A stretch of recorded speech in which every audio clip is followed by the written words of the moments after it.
Agora, nós não incorremos no risco também, dentro do inclusivismo, de suavizarmos a doutrina cristã no seguinte sentido.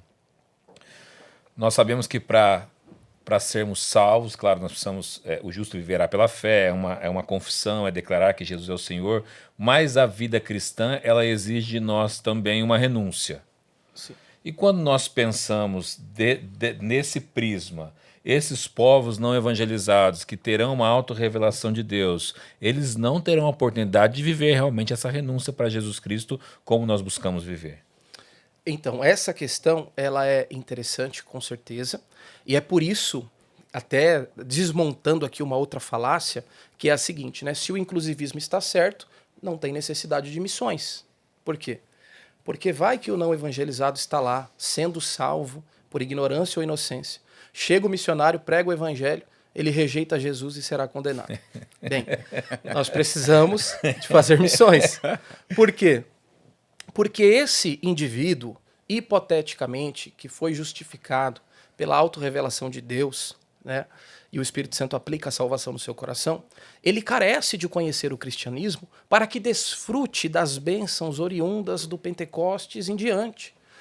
Ou seja, por ser um crente em Deus e sem acesso à Escritura, ele nada sabe sobre o Cristo que o salvou, ele nada sabe sobre a ideia da renúncia, né, de negar a si mesmo, tomar a sua cruz, nada sabe a respeito do glorioso retorno de Cristo, da vida pós-morte. Eles não têm tantas informações assim como nós temos. E por isso que as missões são urgentes. Primeiro porque é um mandamento, né?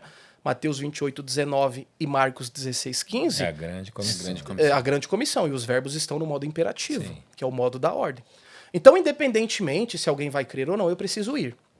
Em segundo lugar, pelo motivo que eu destaquei anteriormente, o cenário ideal, melhor dizendo, é um missionário, pronto em termos antropológicos, numa linguagem acessível, pregando o evangelho.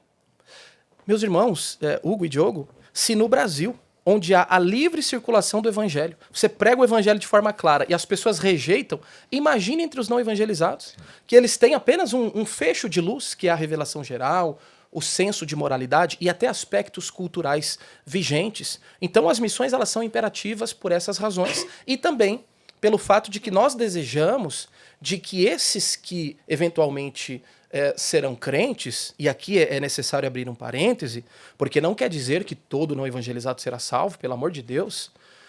Porque aí senão a gente incorre no universalismo. Sim. Se nós sim, pensarmos que todos serão salvos. Né? com certeza. É evidente que não. Aliás, entre os inclusivistas, nós temos dois grupos. Os que são otimistas e os que são pessimistas. Os otimistas dirão, cara, os não evangelizados crerão em Deus numa proporção gigante.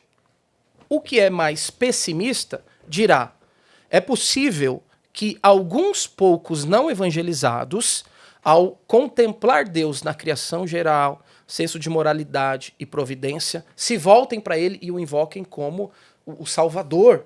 Ou seja, um número pequeno. Mas mesmo aquele que é não tão otimista, ele dirá o seguinte, se pelo menos uma pessoa na história da humanidade invocar a Deus, tendo acesso à autorrevelação de Deus, a pergunta tema do livro está respondida. É possível alguém ser salvo sem conhecer Jesus? Se pelo menos uma pessoa crer, então sim.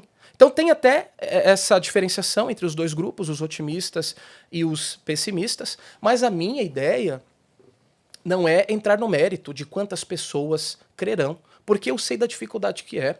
Eu trabalho com evangelização e, via de regra, você prega o evangelho de forma clara, de forma explícita, e as pessoas dizem, não, eu não quero. Imagine aqueles que têm acesso a uma revelação geral. Então, é possível que isso ocorra numa escala pequena, mas, ainda assim, a ideia é destacar que Deus deseja salvar o pecador e que ele não está limitado ao engajamento da igreja. Ele também está se revelando e a partir dessa medida de luz que as pessoas estão tendo acesso, elas poderão sim desfrutar de um relacionamento salvífico com Deus.